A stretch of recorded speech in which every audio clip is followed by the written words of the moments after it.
Good evening. This is Congressman Peter Welch.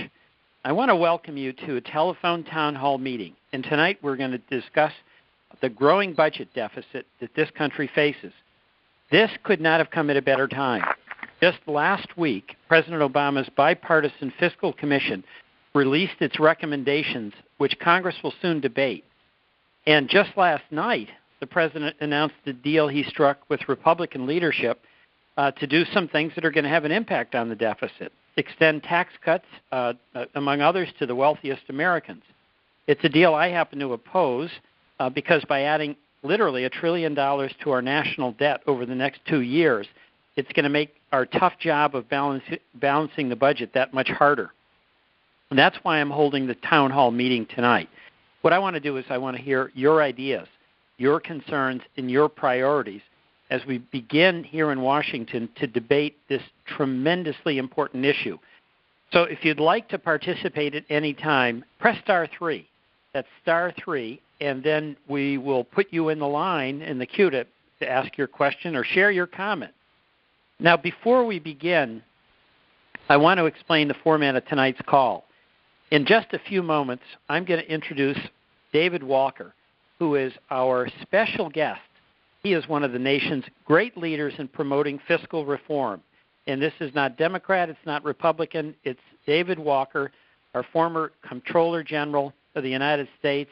He ran the Government Accountability Office, and he basically believes that we've got to pay our bills and get on a path to fiscal stability. He's known nationwide for his fiscal wake-up tour, which helped really raise the awareness of our growing fiscal problem. So we're going to hear from Mr. Walker for 7 to 10 minutes, and then we're going to turn the call over to you and give you a chance to ask questions of both Mr. Walker and me. So if you have a question or a comment and you want to share, press *3. Anytime during this call, *3 will get you in the queue. You'll be connected to a member of my staff who will take your name and then take your comment live. On this problem ahead of us, our debt, it's unbelievable, $13.8 trillion. And if we're going to address this, it can't be a debate about partisan politics. It has to be about practical solutions to get us into balance. And my view, everything has to be on the table. We've got to think about where we're spending too much, where we can change the tax code, where we may need revenues. The Bipartisan Commission report that was released this week and several other competing plans, I think actually are an important step because they put everything on the table, including the defense budget. But last night's announcement that President Obama and the Republican leadership intend to literally borrow another $1 trillion to finance even more tax cuts, my view, is a step backwards in our fiscal rebalancing, but I'm anxious to hear from you. And before we go on, *3. And now I have the pleasure of introducing David Walker, a true champion of fiscal reform. As I mentioned, David is the former Comptroller General of the United States, former Chief of the Government Accountability Office, and Mr. Walker recently founded Come Back America Initiative, which is focused on fiscal reform. David's going to give the background on this for 7 to 10 minutes. David, I want to turn it over to you, and welcome to Vermont, our telephone town hall meeting. Thank you, Congressman Welch. I appreciate it very much and the opportunity to speak with your constituents, and I think this is a very progressive way to try to reach a lot of people in a very cost-effective manner. Let me say at the outset, I'm a political independent. I'm a professional, not a politician. I have been a presidential appointee of President Reagan, President Bush 41, and William Jefferson Clinton.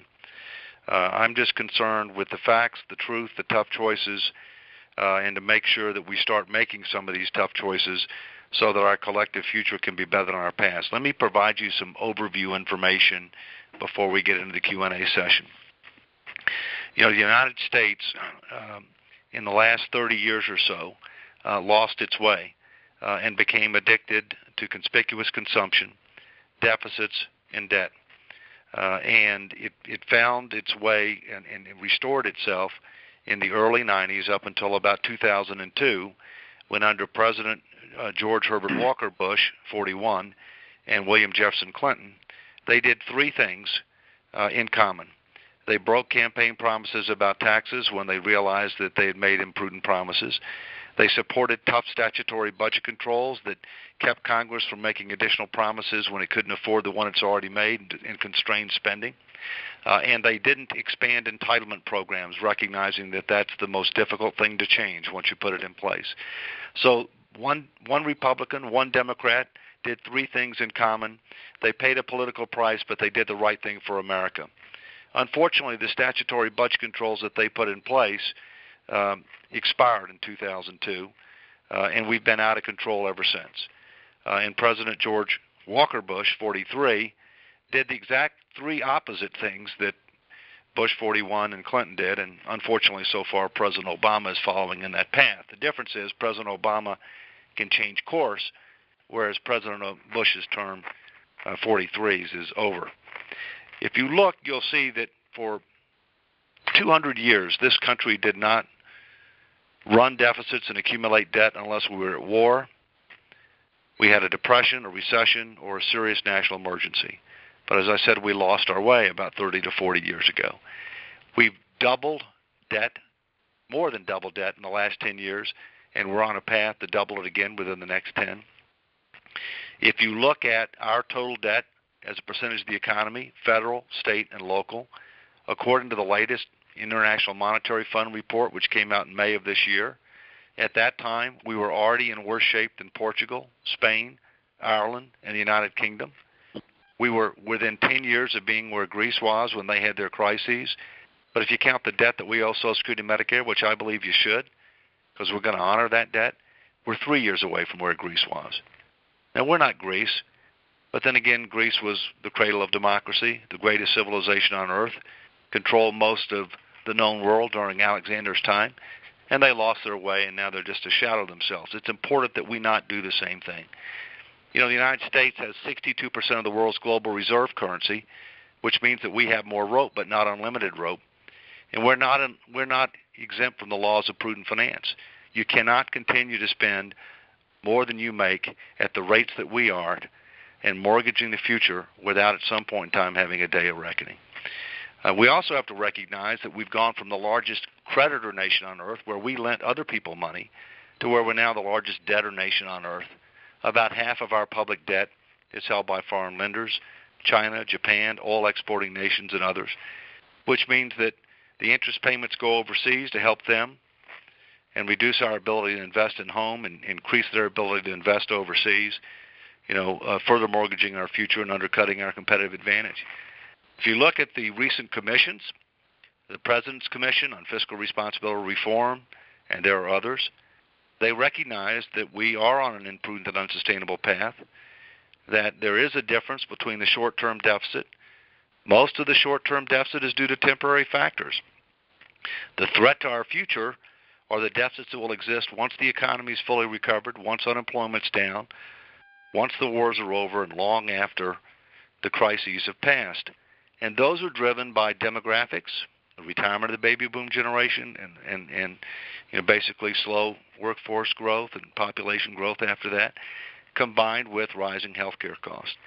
And so we're going to have to make tough choices, and everything is going to have to be on the table. We can't grow our way out. It would take double-digit real GDP growth for decades. It hasn't happened. It's not going to happen. We can't inflate our way out, because the problem or the unfunded obligations for Social Security and Medicare that grow faster than inflation and faster than the economy when the economy grows. We can't tax our way out. We would have to double federal taxes in order to tax our way out. We can't just cut our way out, because we'd have to decimate social insurance programs and our social safety net, as well as undercut many of the constitutional roles of the federal government. So we're going to have to put all of those things on the table and try to be able to figure out a way forward. The President's Commission on Fiscal Responsibility Reform, I think, made a good case. They had everything on the table. We can debate, about whether or not they have the right answers, but at least they're setting the table for an appropriate discussion and debate, and I think that's a public service. It's important that we not wait until the 2012 election to start making tough choices. At a minimum, in 2011, we need to put in tough statutory budget controls in a way that doesn't undercut our recovery, our attempts to get unemployment down, And we ought to reform Social Security, not because it faces an immediate crisis, not because it's our biggest problem, because it's our biggest opportunity, and we can come back to that. And then let me just close with saying that, as Congressman Welch said, last night a deal was announced by the president with Republican leadership. And candidly, I have to say I was extremely disappointed. Here, just a matter of days after the Presidential Commission reported and talked about how we need to start making tough choices, there was a compromise that was reached. Don't get me wrong. I'm all for compromise. We need compromise in order to be able to make progress at times. But I would characterize this compromise as, we'll give you all your tax cuts and more, and you can have all your spending and more, and we will not pay for any of it with spending cuts. We'll just mortgage the future, and we'll worry about what we're going to do about our structural deficits tomorrow. That's how we got in this situation. We need to start making tough choices. We can get into the Q&A on that. And let me close by saying, this is a great country, arguably the greatest in the history of mankind. But we're not as great as we think we are. And we have strayed from the principles and values that made us great. And we need to learn the lessons from history. The Roman Empire lasted over 1,000 years. It fell for 4 reasons: decline in moral values and political civility at home, overconfident and overextended militarily around the world, fiscal irresponsibility by the central government, and inability to control its borders. If those sound familiar, it's important that we wake up, learn from history, stop making tough choices, so our future can be better than our past, and so America can be the first republic to stand the test of time. Thank you, Congressman.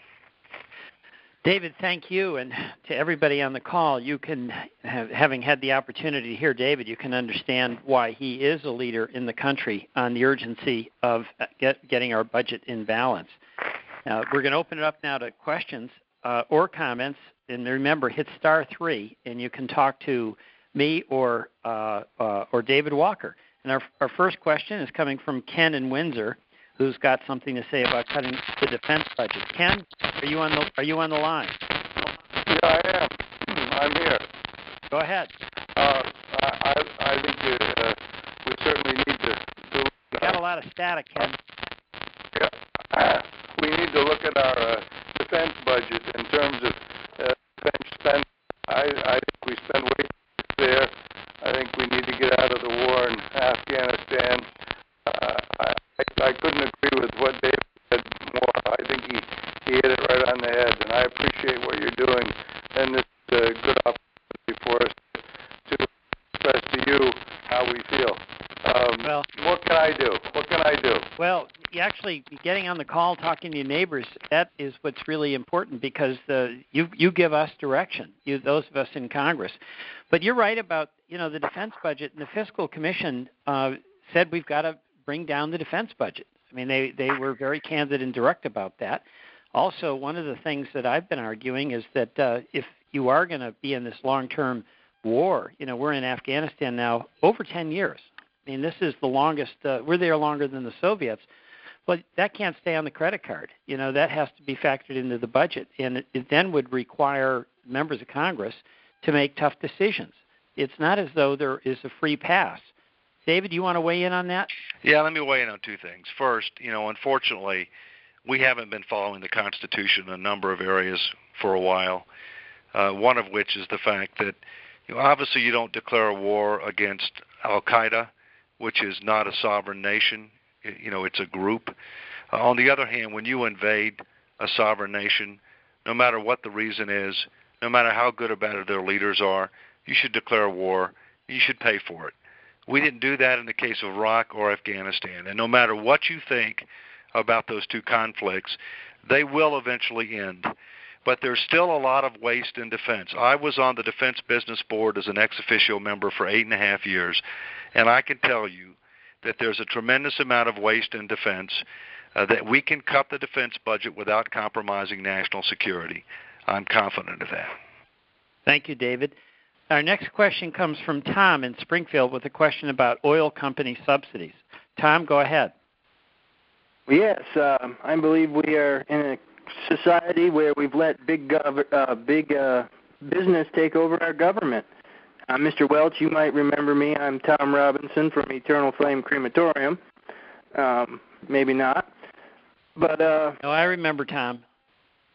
I think as long as diesel stays over $3-4 a gallon, we're going to bankrupt this country and the people that are in it. And I could say more, but that is the first topic on my mind.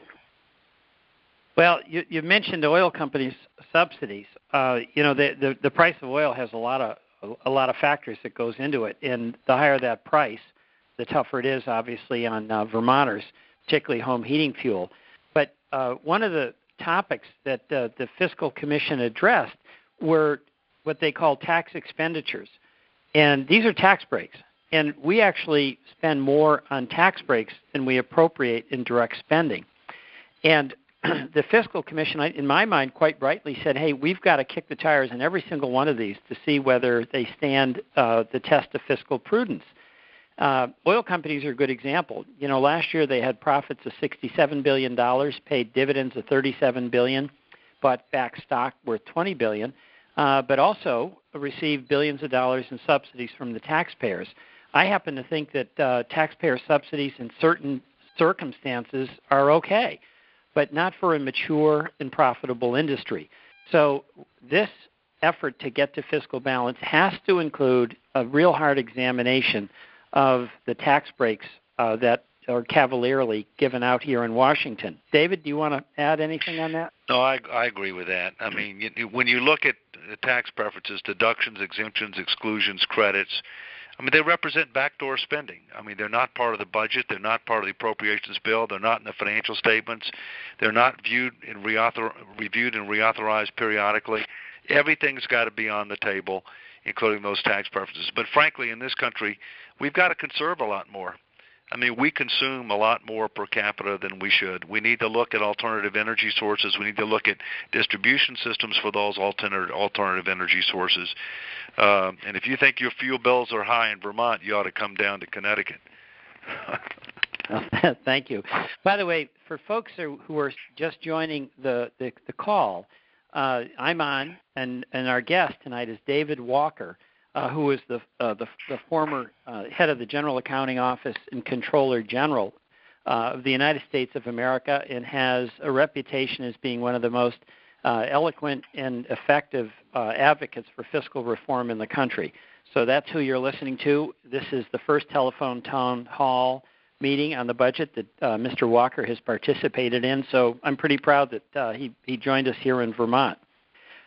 Hit star 3 if you want to join the call and make a comment. Our next question comes from Dirk in Westminster West with a question about whether we should cut back on foreign aid. Hello? Dirk? Yes. Go ahead. Yes, sir. I understand you have a question about foreign aid. I just want to know, if we can't take care of people in our own country, why do we give so much money away to all these foreign countries? I was always taught as a young kid, take care of your own and then take care of other people. Well, it's a pretty common sense approach. I tend to agree with you. I mean, some of our foreign aid does very useful things, helps people with health, helps people with education. But whatever it is we spend, it has to be affordable, and we have to make certain that it doesn't come at the expense of doing business back home. I mean, an example of where we're spending an immense amount of money to do things in other countries that we need to be doing here is, in fact, in my view, Afghanistan. The foreign aid that we spend over there represents basically a commitment to this policy of nation building, and it's not generally the job of the U.S. military to build nations. They've got a tough job defending our nation. So you've got a pretty good point there, and that's one of the areas that I think Congress should be pretty scrupulous about reexamining. Our next question comes from, thank you, Dirk. Our next question comes from Thomas in Montpelier with a question about Obama's tax cut deal. And for the people just coming in, we've got David Walker, who's a leading advocate in the country about fiscal reform. Thomas, go ahead. Hi, Peter. How are you tonight? Good. So I'm a little bit confused. by exactly what your position is. Are you saying that now is not a good time for fiscal stimulus, or are you just opposed to this package in particular? And I'll hang up and let you answer. Yeah. Well, I'm opposed to this package in particular. What we're doing with this agreement that President Obama has reached with Senate Republicans is literally adding $1 trillion in debt over 2 years. And that includes tax breaks for very, very wealthy Americans. And, that's being put on the credit card. So, I just don't get it, to be honest with you, that we've got to make some tough decisions here. The Fiscal Commission made that very clear. There were a lot of things in it that probably many of us would disagree with. But what they said quite clearly and quite starkly was that the deficit is a real threat to America's prosperity and its strength, and that if we're going to solve the problem, as Mr. Walker was saying earlier, it has to include, in all of the above approach, the tax revenues, it has to include expenditures, it has to include the tax breaks and special deals, and it has to include entitlement reform. Incidentally, that on the budget includes defense and intelligence. So for us to have as our first response to the Fiscal Commission recommendations an addition of $1 trillion to the debt, in part to pay for tax cuts for very wealthy people, that means that we're a long way from making hard decisions, and we can't even make easy ones. So I do oppose the proposal that the President and the Republican leadership have reached. Can I jump in, Congressman, real quick? Yeah, go ahead. You've look, commented on this. The bottom line is that we have a very tenuous economic recovery. We have very high unemployment and much higher underemployment. There's no question that you don't end up having a significant tax increase in the middle of that type of situation. And one can argue that some extension of unemployment benefits can be justified. At the same point in time, rather than making tough choices and deciding which ones of the tax cuts should be extended and which ones shouldn't, and which and what should be paid for and what shouldn't, what was done was, let's just extend everything, even for the well-off. Let's add new tax cuts, some of which aren't stimulative at all. And let's also extend unemployment, and let's don't pay for anything. So some of this could be justified as doing and not paying for it because it's trying to help recover the economy and get unemployment down. But the idea that you're going to do everything that was there before, some of which is proven not to be stimulative, and not pay for any of it, especially for people, in my view, that are making over $400,000 a year, or families that are making over $500,000 a year, it just doesn't pass a straight face test. Well, thank you, David. You stated that very well. And I, just to add on that or elaborate, there is a difference between one-time stimulus that we may have to do because of weakness in the economy versus adding to the structural deficit that we have to live with forever. Our next question comes from Lee in Fairfax, who has a question or a comment about the bipartisan fiscal commission proposal. Lee, go ahead. Yes, hi. First, I'd just like to comment about the foreign aid. Yes. In my viewpoints, a lot of foreign aid is also helps protect our country and the image and stuff. I think that money can be more effective than doing some of the nation building the military is doing. And so I think that can be money well spent. The other thing is just I am disabled. I'm on Social Security and Medicare, no entitlement programs, however. But the recommendations put forth by the committee make sense to me, including that I might have to pay more. My income's really low, but I can't see our country going on unless we all take some hits. My other comment had to do with the tax cuts that they just the Senate passed. Is that I'm in agreement with you that I think that was out of line. That if anything, not giving the tax breaks, because people have argued that it hurts small business, in my viewpoint, people who have a small business, if they have to pay a tax, they'll reinvest it back into the company, whereas if they don't, they might not. Yeah. And that's one of the arguments I've heard people saying just the opposite of that. So if there's going to be any kind of thing, it would be maybe on unemployment tax that might help businesses hire more. But one of my questions is for you. Oh, go ahead. I'm sorry. Well, I was kind of jumping in here. You said something that really captured my attention, and I think expressed what I hear from a lot of Vermonters. They'd be willing to do their part to help bring down the deficit. I mean, you obviously need some help because of your disability, and you get some. But you indicated a willingness to give up a little bit or not expect more if that would help us get to where we need to be as a country. And see, I wish more of the politicians down here would have that view. And I'm going to ask David Walker. He's traveling all around the country, and he's in touch with, the citizens and as well as the politicians. And David, do you find folks having that attitude that I admire in Lee? Oh, absolutely. I'm in Wyoming today. I'm in California tomorrow. And I'm in New York on Friday. And I've been to 47 states, have dealt with, I don't know how many thousands of Americans. And I find that the people can handle the truth, that when they understand where we are and where we're headed and the consequences of inaction, then they're willing to do their part. But they want to make sure that if they do their part, that it is for a good purpose and that the money won't be wasted. And so that's why it's important that we look at this comprehensively, that we put everything on the table, and that we develop a plan that can be implemented in phases over time that will get the job done without undercutting, the social safety net that's important in the country. Yeah. Well, thank you. Reminder to everyone on the call, if you want to make a comment or ask a question, hit *3 and we'll connect you up. And a reminder also that the other voice you hear is David Walker, the former Controller General and head of the Government Accounting Office. And our next question comes from Kenneth in Montpelier with a question about how to get government back to the basics. Go ahead, Kenneth. You there, Kenneth? We lost Kenneth, so we'll go to our next caller, which is Can Patty. I mention something on that real quick, Yeah, go ahead. Yeah, actually, go ahead, David.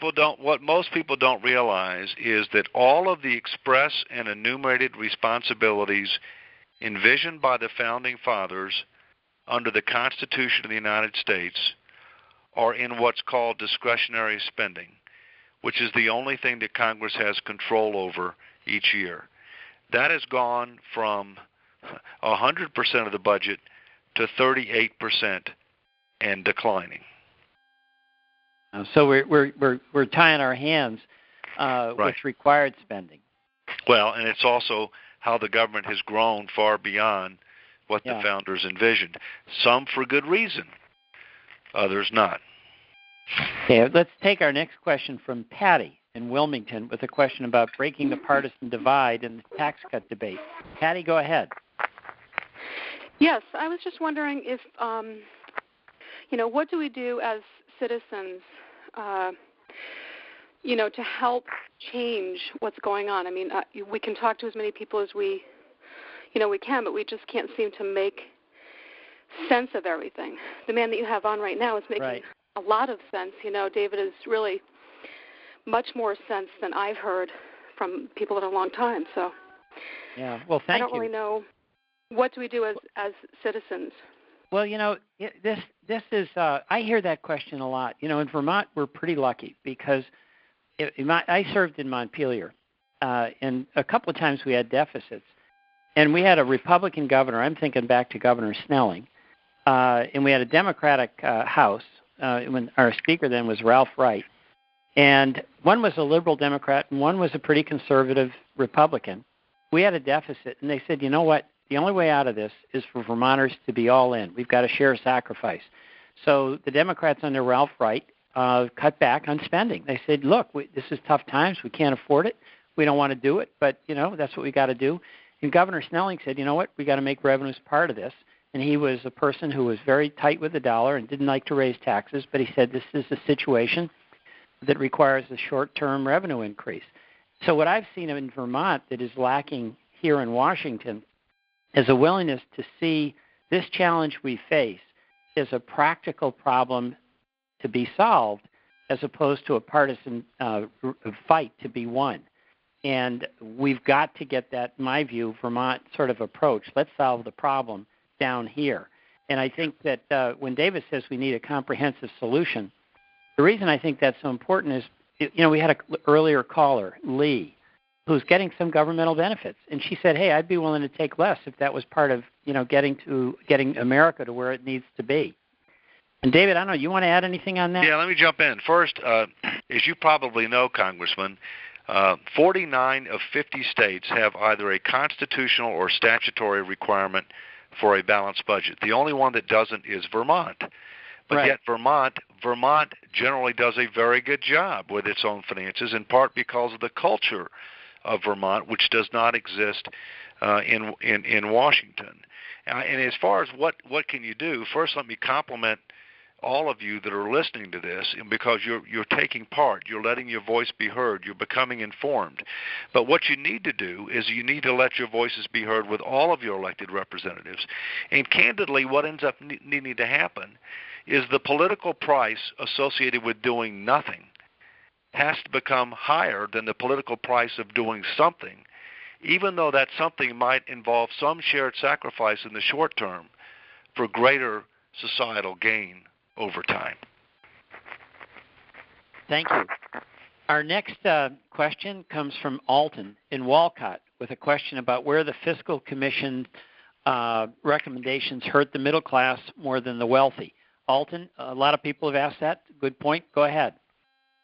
Well, that was the question. It seems as though, and again, I too would be willing to take my hit, but I don't see anything in there at all that's going to affect Wall Street executives or corporations. For the most part, they seem to be pretty much off the hook. I'd like to see them in the mix as well. Well, and they should be, and they have to be. A lot of people are pretty furious about what happened on Wall Street, and the damage was so bad that it was going to threaten Main Street. And then President Bush asked for a bailout to avoid the collateral damage. And my view, anything that we do has to be, as David said, comprehensive, but it's got to be fair. We got to share the burden, and the burden should not be imposed and inflicted disproportionately on the middle class. But one of the things that I worry about with the president's agreement with the Senate Republican leadership is that it is going to drive up the deficit. And at the end of the day, we've got to pay the credit card bill. And at the end of the day, the bondholders always come first. And it's the working people in the middle class who get stuck with the bill. And I think that's one of the reasons why average people are saying, hey, this government spending is getting out of control, and they know that down the road it's going to be their kids and grandkids that have to pay it. David Walker is with us, for those of you coming in on the call now, and he's our former Comptroller General and the head of the General Accounting Office at one time, served Democratic and Republican presidents as a high-level appointee, and is now spearheading an effort in this country to basically wake up America to the threat of the deficit. David, you want to speak to Alton's point about if you look at the President's Commission on Fiscal Responsibility and Reform, they basically have about 2 parts spending cuts to 1 part tax increases. And what they do on the tax side is that they dramatically reform the tax code to eliminate a lot of deductions, exemptions, and exclusions, or to better target them for individuals as well as for corporations. And so that's what they call broaden the tax base, make more things subject to taxation so people aren't doing things for tax reasons. They're making decisions for economic reasons. That enabled them to be able to reduce the effective tax rate. So more things are taxed, but at a lower rate, but they're maintaining a progressive tax system, meaning not a flat tax. There are several different levels of taxation. People that make more money pay more money. My personal view is we need to be considering some type of a progressive consumption tax as well. And the reason being is that the really wealthy people in this country make most of their money through investments, which are taxed at a lower tax rate than wages. And in addition to that, the really wealthy people in this country end up consuming out of their wealth, not just their income. And as a result, if we want to really broaden the tax base and make it even more progressive, we need to think about some type of a progressive consumption tax. Well, thank you. I'd be curious if folks on the call want to weigh in with their reaction to what David Walker just said. But our next person on the line, keep in mind, hit *3 if you want to join in and make a comment or ask a question. But our next question comes from Peter in Springfield with a question about why we're spending so much in Afghanistan. And I understand, Peter, you've been farming for 35 years. Peter, go ahead. I have. I've farmed 35 years. And well, you know tough times and challenges. What? I said you know tough times and you know challenges. I do. I just don't quite understand why we're spending so much money in Afghanistan. I don't get it. Well, I don't get it either. I have voted against the funding there. Bottom line, America does have to deal with the national security threat of terrorism. But my reservations on Afghanistan have to do with the fact that threat is decentralized. I mean, the last incident in the United States was the effort to set off a bomb in Times Square, and that was by an American citizen who traveled to Pakistan and was trained by Al-Qaeda. And it was vigilant work by the police and also by a local vendor that averted disaster there. But when you have a decentralized and dispersed threat, as we have with terrorism, having a nation-building and centralized response doesn't make a lot of sense to me. Let's go on. But, the bottom line for tonight, whether you agree or don't with the Afghanistan policy, should it be on the credit card? And I think David Walker expressed very clearly that, hey, at a certain point you got to pay. You got to make the hard choices. So I know you have to do that on the farm. Our next call comes from Camilla in St. Albans with the question about how we will pay for Obama's tax plan. And Camilla, why don't you go ahead? And I'm going to just turn this over after Camilla speaks right directly to David Walker. Go ahead, Camilla. Thank you, Congressman. Our concern in our family is that the gimmies that we got out of this compromise, there doesn't seem to be any provision to pay for them. Because of our personal retirement situation and severance situation, purely selfishly, we would have loved to have it, but it's unconscionable. We have to pay for this. So how are these not only the tax cuts but also the other points in that compromise going to be paid for in the future? Yeah, well, they're not. David, go ahead. Camilla, well, Camilla, thank you. Yeah. First, you make a good point. You said the Obama tax cuts. What used to be the Bush tax cuts will now be the Bush-Obama tax cuts because they're being extended. I mean, the hard truth is none of this is being paid for. And let me be clear. The real threat to this country's future are not the short-term deficits. It's the deficits that will exist after the economy recovers, after unemployment's down, after the wars are over, and after the housing and financial services crises have been passed. So my personal view is that you could justify a temporary extension, not more than 2 years, of the middle-class tax cuts. But you could not justify extending the tax cuts for the wealthy. And in addition to that, we need a long-term solution to the estate tax. We need an estate tax at a reasonable exemption level and a reasonable tax level, not just for the revenues, but frankly, envision what the United States will look like in 100 years in concentration of wealth and the separation between the haves and the have-nots if there was no estate tax. Envision what would happen to charities and others they're going to have to bear, frankly, more burden in the future because the government's overpromised and it's going to have to restructure its promises. So the sad but simple truth is none of it is paid for. Well, thank you. For those of you who are on the call and want to make a comment or ask a question, hit *3. I also want to tell folks who recently joined that the very smart person you're hearing is not me. That's David Walker. And he is an expert in this country on fiscal reform. He has served presidents who are Republican, presidents who are Democrat, and he's a straight shooter and an independent, and we're lucky to have him. By the way, David, we just got a count. There's 11,000 Vermonters who have joined this call, and that is the biggest telephone town hall participation I've had in several years of doing these telephone town halls. So I don't know what Congratulations. I don't know what you're selling, but they're buying. They want to hear from you, and we really appreciate it. But our next comment is from Jim in Middlebury with a question about where's all the money we put into Social Security. And David, I'm going to let you answer this one. Oh, but yeah. Jim, go ahead. Let me answer that because I used to be a trustee of Social Security and Medicare, okay? Wow. Jim, go ahead. First you're connected to understand. David Walker. Go ahead. Go ahead. Yeah, go right ahead. What concerns me is there's a lot of us that are willing to take a cut and to help out if we can, but we'd like to have some honesty in this and tell us where did the money go that's been put into Social Security over all the years. I know that at one time it was all just put into the general budget, and then whatever was paid out, and whatever was left over disappeared.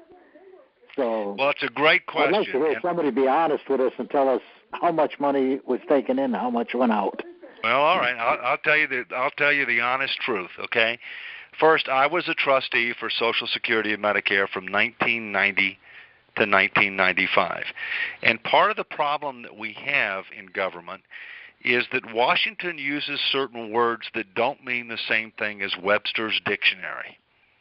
And two examples are trust funds. In the case of most of the federal government's trust funds, you can't trust them, they're not funded. In the case of Social Security, here's what happens.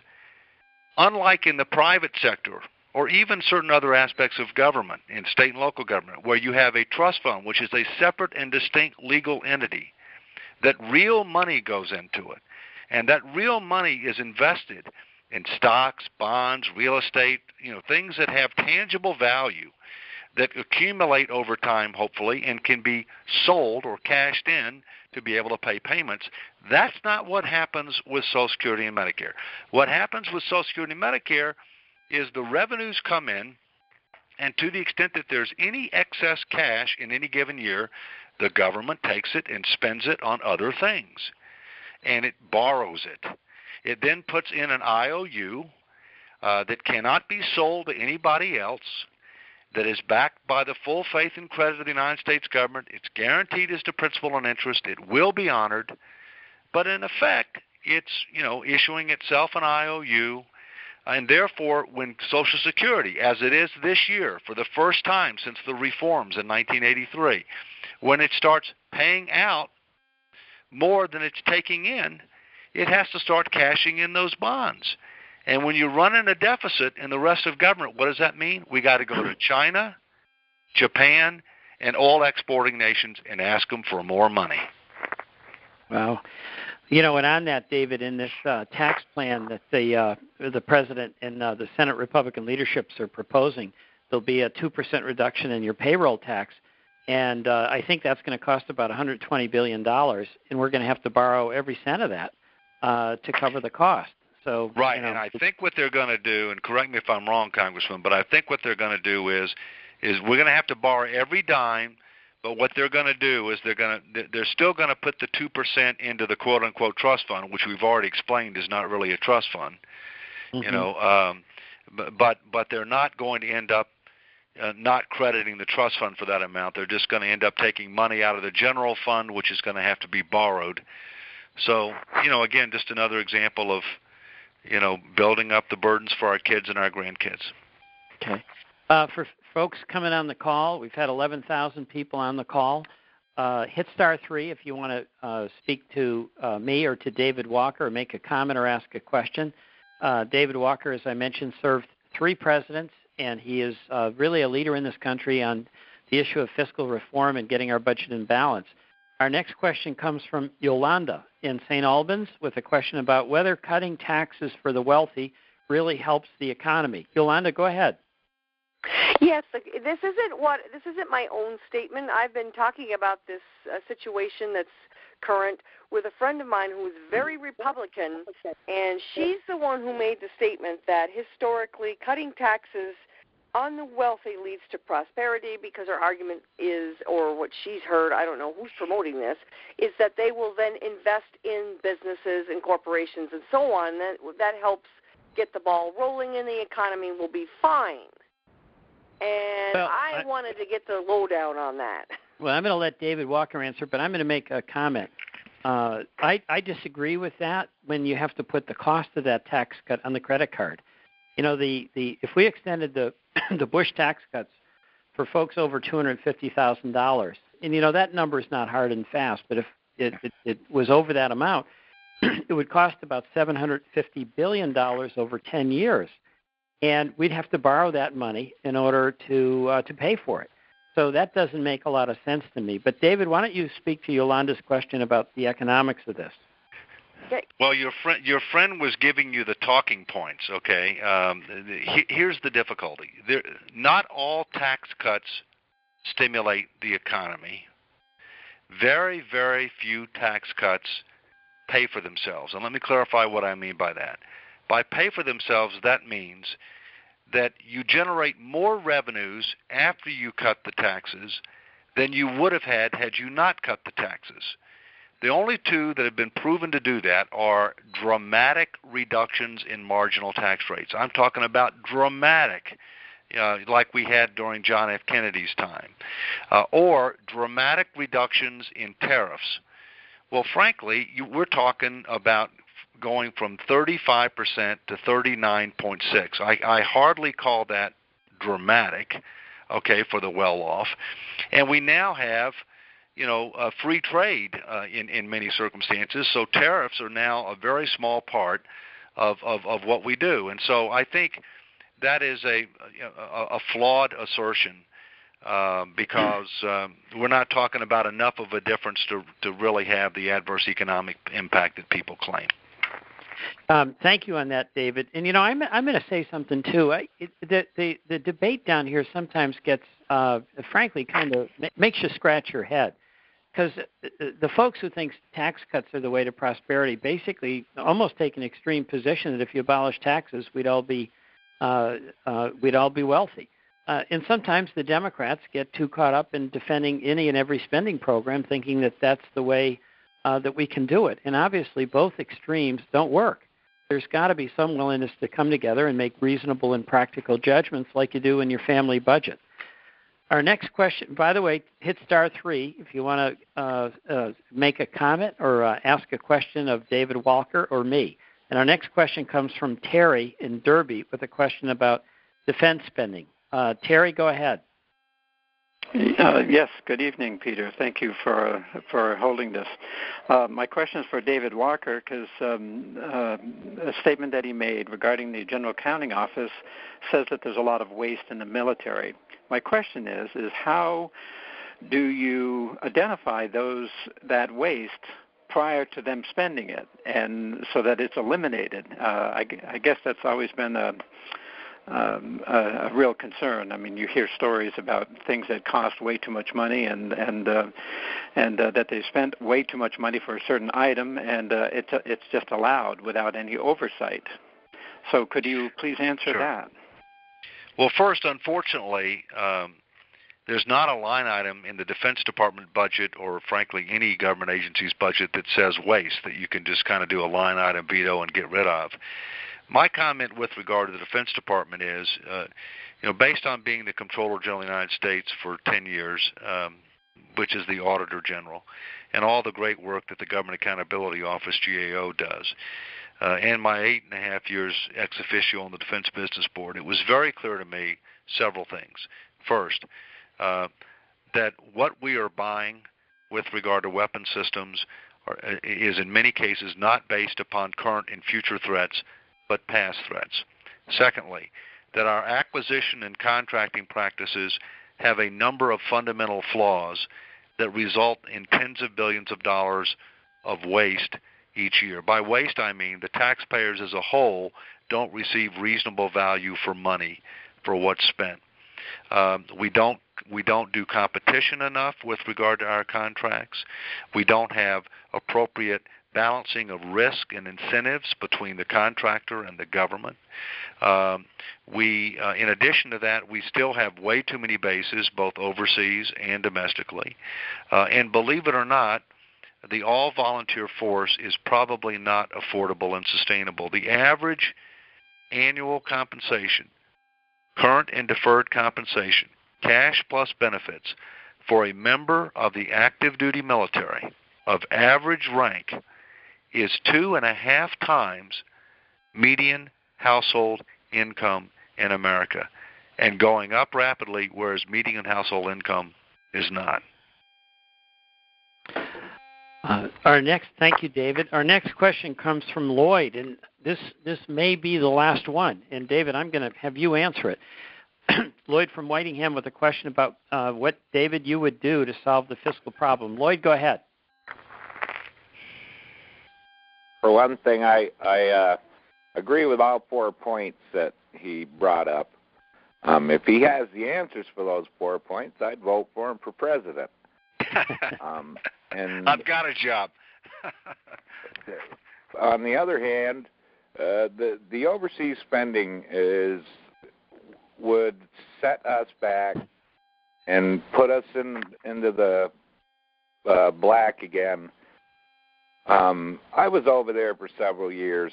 I was in the Middle East. I was over there during the Iran hostage situation. We spent so much money on so many of the countries over there. I've been to 22 of them. And in every country we went to, we spend. We've got to look at our families at home. My girlfriend's son just came back from Afghanistan. There's no reason for those guys to be over there. I was in the Marine Corps for 6 years. We don't need to, we fought for our independence. Let them fight for theirs. I'm going to give David a chance. Thank you very much for that. And I agree with pretty much everything you said. But David, why don't you, if you could, sum up what are the steps that we should be taking here in Congress to move towards that path of fiscal stability that is absolutely essential for us to maintain our strength? David, go ahead. Well, several things. First, 3 things that I think we need to do right away, 3 things between now and the 2012 elections, and 3 things that probably aren't going to be ripe until 2013 at the earliest. First, we need a budget. Believe it or not, the United States federal government does not have a budget for fiscal 2011, even though the year started on October 1, 2010. Secondly, we need a temporary moratorium on congressional earmarks, in addition to the across-the-board pay raises. Congressional earmarks, believe it or not, don't result in any additional spending. They tell you how to spend the money that's been appropriated, not how much is going to be spent. However, they're typically driven by political rather than economic considerations, and I think it's an important signal that has to be sent. And then thirdly, we've got to decide what's going to be done with the push tax cuts. Which ones should be extended, which ones shouldn't, which ones should be paid for, which ones shouldn't. We talked about that earlier. For next year, probably, in other words, between now and the 2012 election, we need to reimpose tough statutory budget controls, pay-as-you-go rules that keep us from making more promises that we can't afford, whether it be on the spending side or the tax side, discretionary spending caps that are tough but realistic, debt to GDP targets with enforcement mechanisms that will be phased in over time. We should reform Social Security to make it solvent, sustainable, secure, and more savings-oriented. People that are retired or near retirement are not going to be affected. The younger you are, the better off you are financially, the more you're going to be affected. We can phase it in over a number of years. Everybody can get more than they think they're going to get. I call that a win. We just need some leadership. And then, we need to start rebaselining government. I mean, the government is based on the 1950s by and large. We need to bring it into the 21st century. And then 3 things that probably won't be ripe till 2013. What do we want the government to do, and how big are we prepared for it to be, because we're going to have to pay for it? What are we going to do to rationalize our health care promises because we've overpromised and to control cost? and what are we going to do to comprehensively reform our tax system and to generate more revenues. Those are big issues. They're not ripe. We're going to have to engage the public with the facts, the truth, and the tough choices, and we're probably not going to be able to start making those reforms until 2013. But we need to prepare the way. David Walker, I want to thank you. I want to thank all the 11,000-plus Vermonters who joined us on this call. What a special treat it was to have you, David. You gave us a lot to think about. You're really leading the charge here in this country. I want to just acknowledge there were many, many people who hit *3, wanted to ask a question or make a comment, but with 11,000 people on the call, I regret we weren't able to get to each and every one of you. But let me refer you to my website, welch.house.gov, and we've got a deficit reduction slide there. Hit that, and you can post any ideas you have on the deficit, and we'll keep them up there for all Vermonters to see. Or make some comments to the things that David Walker said, what you think makes sense and we should do, or further questions that you have. So that's welch.house.gov. Click on Deficit Reduction slide on the home page and give us your ideas. I want to thank you again, David Walker. I want to thank the 11,000-plus Vermonters who joined us on this call. We've got a lot of work to do. Good night to all of you. Thank you. Thank you.